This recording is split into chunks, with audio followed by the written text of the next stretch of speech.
No encontro anterior, nós tivemos que interrompê-lo e aí nós estávamos para comentar uma questão muito importante e hoje a gente vai começar então a partir desta questão.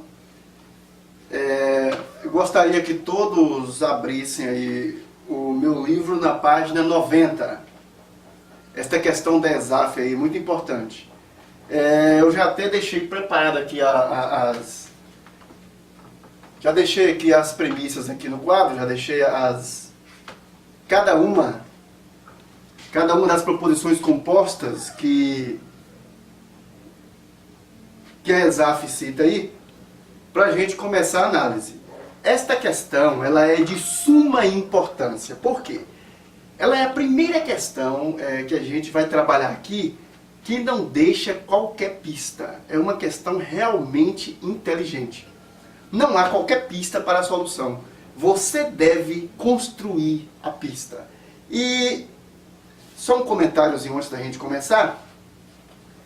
A gente precisa pensar da seguinte forma.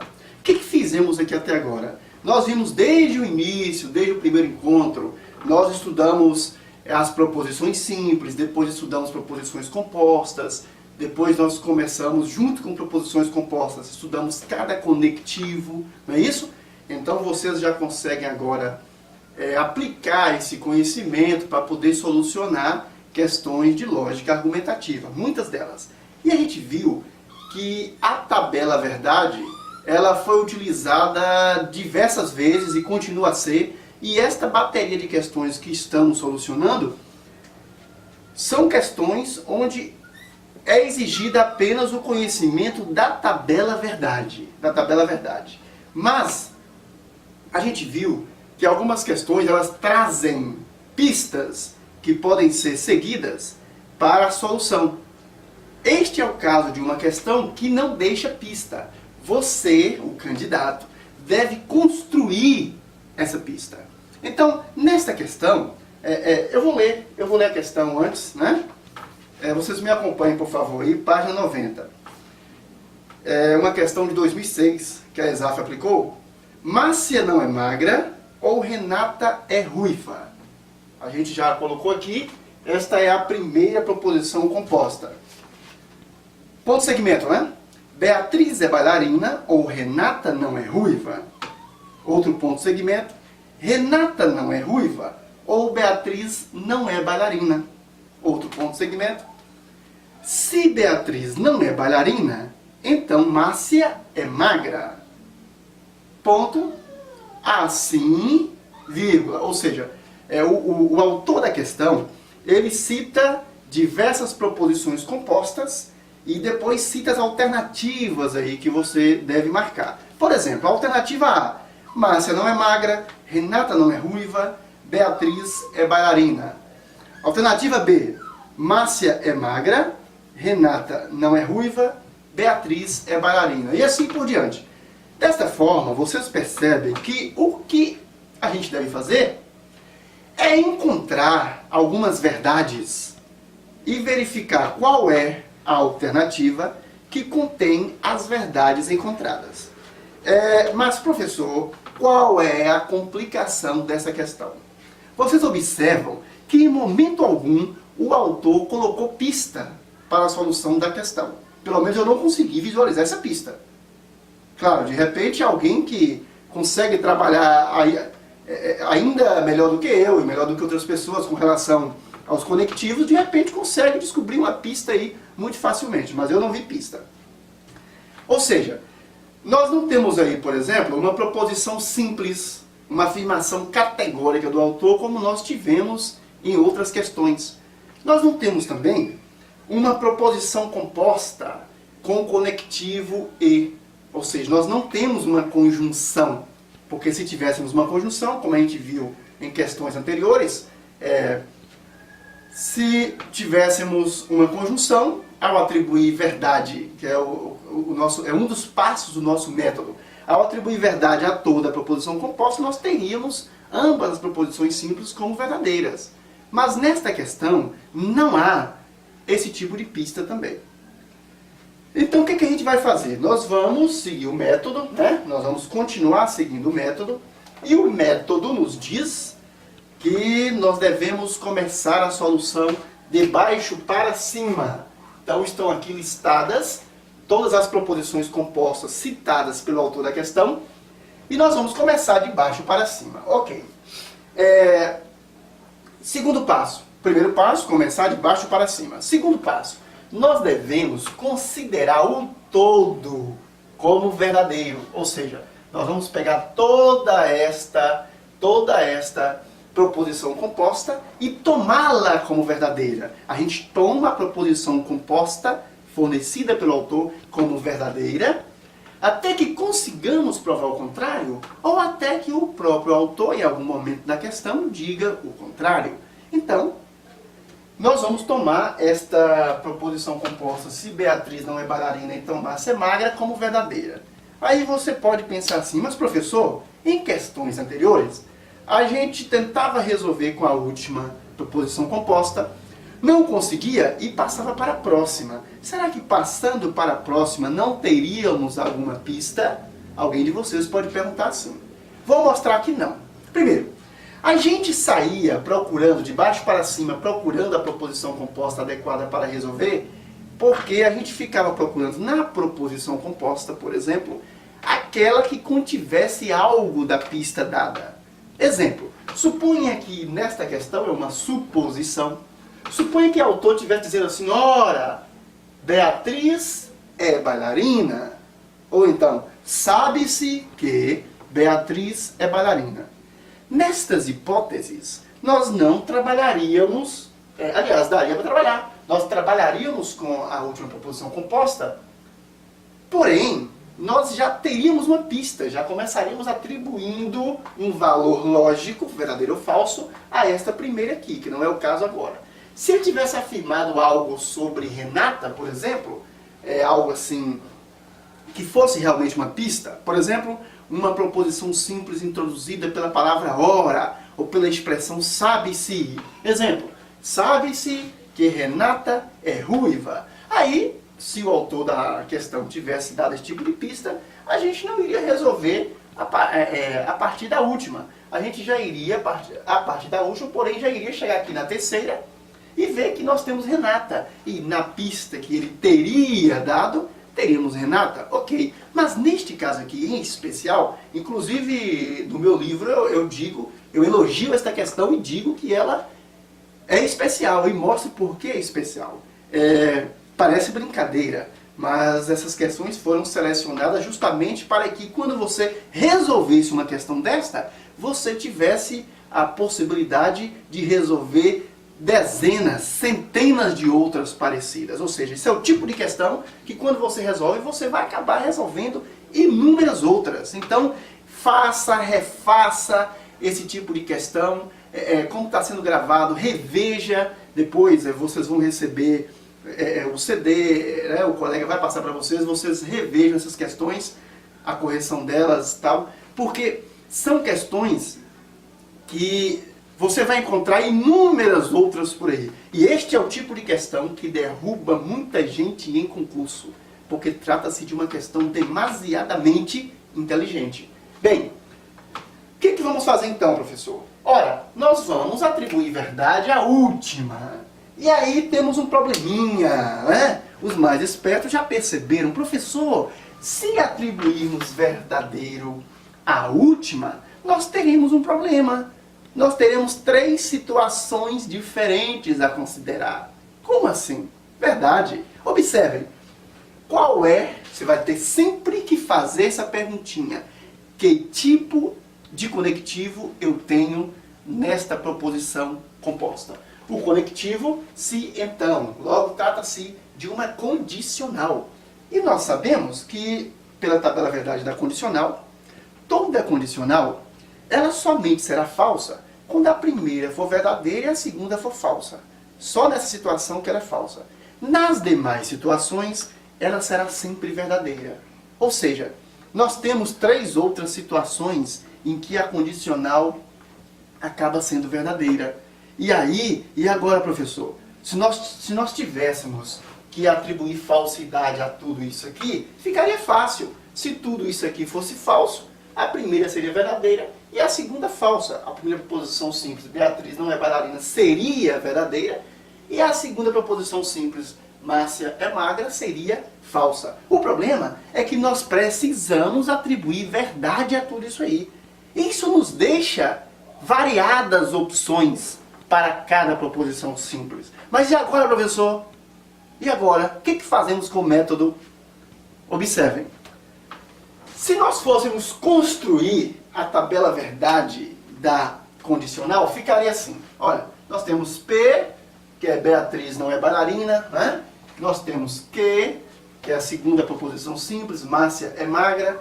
E nós temos que ambas estão em condicional, se lembram? Olha o símbolozinho aqui da condicional. Ambas estão em condicional, estão formando uma proposição composta, utilizando uma condicional. Olha lá, se, então.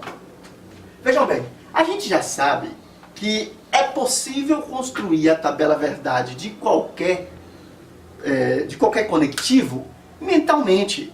Para a proposição composta por condicional, para a condicional, por exemplo, a gente sabe que ela somente será falsa quando a primeira proposição for verdadeira e a segunda for falsa. Ela somente será falsa quando a primeira for verdadeira e a segunda for falsa. Então, nas demais situações, ela será verdadeira. Por exemplo, se ambas fossem falsas, ela seria verdadeira. Ou melhor, quando ambas são falsas, a proposição composta, a condicional, ela é verdadeira.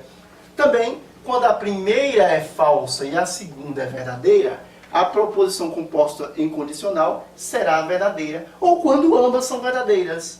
Quando ambas são verdadeiras. Aí a gente tem um pequeno probleminha. Qual é ele?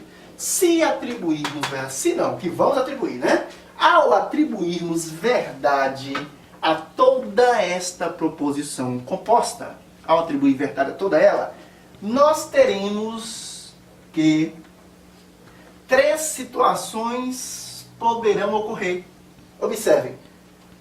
Ou ambas deverão ser verdadeiras, ou ambas deverão ser falsas, ou a primeira será falsa e a segunda será verdadeira. O que não pode acontecer é a primeira ser verdadeira e a segunda ser falsa. Porque se a primeira fosse verdadeira e a segunda falsa, o todo não poderia ser verdadeiro. Mas aqui nós temos um problema. Nós precisamos tirar informações a partir desta proposição composta, a partir desta última aqui, desta condicional. Precisamos tirar informações para ser utilizadas nas anteriores. O que o aluno faz? E agora, professor, qual escolher? Vou dizer para vocês. Sabe o que vamos fazer? Quando isso acontecer, você toma a segunda proposição simples, neste caso aqui, Márcia é magra. Você toma a segunda como caminho. Você vai tomar a segunda como um caminho. É esse o nosso método. A gente começa sempre de trás para frente. Vamos tomar a segunda como caminho. E vamos atribuir um sinal lógico à segunda. Nós sabemos que em lógica só temos 2 sinais lógicos. Ou é verdadeira ou é falsa. Nós vamos atribuir um sinal lógico à segunda. A questão é, professor, devo atribuir verdadeiro ou falso à segunda proposição simples neste caso? Gente, eu volto a dizer para vocês que se houvesse uma pista, aqui neste caso, nós seguiríamos a pista, nós iríamos resolver como resolvemos todas as demais anteriores. Neste caso, nós não temos uma pista, então é uma correção aqui do método, né? É uma correção aqui no método. Nós estamos melhorando, aperfeiçoando o nosso método de solução. E é preciso para esse tipo de questão. Ou seja, não há pista, nós precisamos atribuir verdade a tudo isso aqui. E ao atribuir verdadeiro, a gente vê que há 3 opções diferentes, né? Ao atribuir verdade a toda essa proposição composta por condicional, a gente percebe que nós teremos 3 situações. Ou ambas podem ser falsas, ou ambas podem ser verdadeiras, ou a primeira falsa e a segunda verdadeira. A gente vê que o que não pode acontecer é a primeira ser verdadeira e a segunda ser falsa, porque nesse caso levaria o todo à falsidade. Mas a gente precisa atribuir verdade a ele, pelo método. Muito bem. Ao atribuir verdade ali, temos então essa indefinição por enquanto. Aí, neste caso, a gente parte para a segunda proposição simples e vamos atribuir um valor lógico a ela, que só pode ser falso ou verdadeiro. Aí você diz, mas professor, e agora? Qual valor lógico nós vamos atribuir à segunda proposição simples, Márcia é magra? Nós vamos atribuir verdadeiro ou falso? Gente, nós vamos atribuir falso. Atribuir falso, olha aqui, F, falso. Mas professor, por que vamos atribuir falso? Por que não verdadeiro? Gente, se atribuíssemos verdadeiro à segunda proposição simples, dessa proposição composta, nós teríamos duas situações distintas. Observe, se atribuíssemos verdadeiro à segunda proposição simples, a primeira poderia ser falsa ou poderia ser verdadeira. Concorda comigo? Se atribuíssemos verdadeiro à proposição simples, a primeira teria que ser falsa ou verdadeira. Ou seja, ainda assim teríamos uma indefinição. Repetindo, se a segunda proposição simples fosse falsa, fosse verdadeira, a primeira aqui poderia ser falsa ou verdadeira. Neste caso aqui, a experiência manda fazer o quê? A experiência manda atribuir falsidade, atribuir o valor lógico falso à segunda proposição simples, porque ao atribuir o valor lógico falso à segunda proposição simples, a primeira só poderá ser o quê? Falsa. E isto, ao atribuir falsidade à proposição simples que, a primeira proposição simples, a P de pato, só poderá ser falsa. Porque eu não posso atribuir verdade a ela. Se eu atribuir verdade a ela, o todo será falso. Então, isto quer dizer que ambas as proposições simples desta proposição composta são falsas. Agora, a gente parte para o mais fácil, para a parte mais fácil, né? Nós vamos, já que nós descobrimos que ambas são falsas, nós vamos trabalhar com as próximas. Haverá outras questões aí, nós vamos corrigir muito mais questões, e haverá várias questões que também não terão pistas, e que a gente vai ter que fazer alguns dribles lógicos, como é a expressão que eu utilizo no meu livro. Drible lógico, para poder resolver algumas questões dessas. Saibam de uma coisa, esse tipo de questão, eu volto a repetir, precisa ser treinada. Façam, refaçam, façam novamente, porque esse tipo de questão ela é brilhante, ela ajuda você a resolver inúmeras outras. Vamos lá então? Nós temos aqui agora, Beatriz não é bailarina, é falso, logo a afirmação é verdadeira, né? Se Beatriz não é bailarina, é falso, Beatriz é bailarina, é verdadeiro. Ok. Márcia é magra, é falso, então Márcia não é magra, será verdadeira. E assim por diante. Agora é moleza. Vamos para a terceira, nós temos Renata e Beatriz. Já podemos resolver? Já, porque nós temos informação sobre Beatriz. Beatriz não é bailarina, é falso. Então aqui, Beatriz não é bailarina, é falso. Ok, tenho então aqui uma proposição composta onde a segunda é falsa. Eu devo me perguntar, que tipo de conectivo nós temos aqui? Nós temos aqui uma o quê? Nós temos aqui uma disjunção. Olha aqui o ou, temos uma disjunção. E a disjunção nós sabemos que ela só será falsa quando ambas forem falsas. Não é isso? Então, gente, nós precisamos tornar isso aqui verdadeiro. Esta proposição composta, nós precisamos tomá-la como verdadeira. Ora, para tomá-la como verdadeira, Renata não é ruiva, terá que ser o quê? Exatamente, muito bem. Renata não é ruiva, terá que ser verdadeiro. Porque se Renata não é ruiva fosse falso, o todo seria falso. E nós precisamos tomar o todo como verdadeiro. Para que o todo seja verdade, é necessário que uma seja falsa e a outra verdadeira, porque aqui nós temos uma disjunção, né? Disjunção. A disjunção ela só é falsa quando ambas as proposições simples que a compõem forem falsas. Então, para que seja verdadeira, já que Beatriz não é bailarina, é falso, Renata não é ruiva, terá que ser verdadeiro. A gente parte para a próxima. A 2. Beatriz é bailarina. Gente, Se Beatriz não é bailarina, é falso, né? Se a negação é falsa, é porque a afirmação é o quê? Verdadeira. Não é isso? É verdadeira. E é engraçado aqui, porque a gente já pode sair resolvendo praticamente tudo sem a necessidade de preocupação. A solução, partindo de baixo para cima, por incrível que pareça, ela facilita muito. Observem. Beatriz é bailarina? É verdadeiro, claro. Aqui eu tenho Beatriz não é bailarina, que foi deduzida como falsa. Logo, a afirmação é verdadeira. Aqui eu tenho Renata não é ruiva. Gente, eu nem preciso analisar o todo, não há necessidade aqui. Porque nós já temos Renata aqui. Renata não é ruiva, é verdadeiro. Renata não é ruiva, é verdadeiro. Aí você me diz, professor, mas agora nós tivemos ambas verdadeiras, não tem problema. O que eu não posso ter é ambas falsas. O todo aqui será verdadeiro, claro. Só se ambas fossem falsas, que a disjunção seria falsa. E nós temos aqui, Márcia não é magra ou Renata é ruiva. Temos alguma coisa sobre Márcia? Temos aqui na primeira que nós resolvemos, na última proposição composta. Márcia é magra, é falso. Então, Márcia não é magra, é o quê? Verdadeiro. Márcia não é magra, é verdadeiro. Temos alguma coisa sobre Renata? Temos. Olha aqui. Renata não é ruiva, verdadeiro. Então, Renata é ruiva, é o quê? Falso. O que você deduz disso aí? A gente percebe que a questão girava toda em torno da solução da última proposição composta. Solucionou a última composta, você pode atribuir a todas as outras aí. Na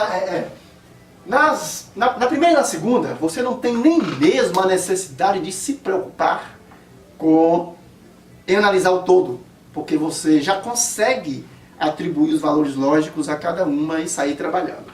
Tivemos o que então aqui? Quais são as verdades que nós temos aqui? Nós temos Márcia não é magra, Márcia não é magra. Primeira verdade, Márcia não é magra. Segunda verdade, Beatriz é bailarina. Beatriz, eu vou pôr só um bezinho. É bailarina. Beatriz é bailarina. E Renata não é ruiva, é uma outra verdade. Renata não é ruiva. Renata não é ruiva. Ok. Então, a gente observa aí, pessoal, é claro que algumas verdades podem não ser essas aí. Claro, no livro eu cito aqui, página 95. Márcia não é magra, Beatriz é bailarina, Renata não é ruiva. São as três verdades que eu coloquei. Claro, é óbvio, eu já disse isso várias vezes aqui, que a questão pode não estar cobrando, por exemplo, nem Márcia, nem Beatriz e nem Renata desta forma aqui. De repente está dizendo uma falsidade, não uma verdade. Você pode deduzir uma parte da outra. Isso já é boçal para vocês, claro, né? Então a resposta é a letra A. Vou ler a letra A. Márcia não é magra, Renata não é ruiva, Beatriz é bailarina. Vocês percebam aí que se trata de uma questão simples, ela não é complicada. A única dificuldade aqui é o fato dela não trazer uma pista explícita, né? Digamos assim. Vamos para a próxima.